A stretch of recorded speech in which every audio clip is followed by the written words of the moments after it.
experience moabot man pero the right heart talag sa onra.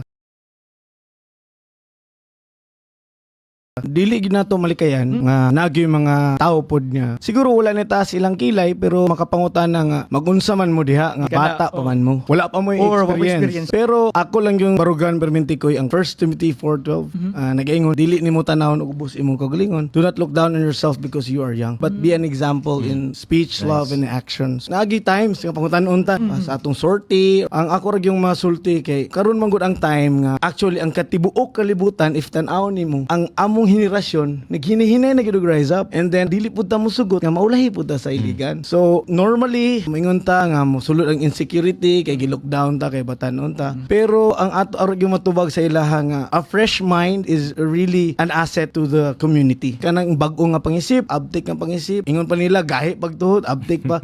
Kumbaga mapadagay-day gyud nato ang panerbisyo sa ground. Kani mo kung batanon ta laagan ta, gusto ta na buhaton perminti. Agree gyud ko nila no more innovative ang atong approach and then mas fresh gyud ang approach kung patanon. So kung insecurity lang siguro matry og inject sa uban pero ma-overcome gyud perminti sa atong heart to serve. Ang kasing-kasing kay ang experience moabot man pero the right heart talag sa onra.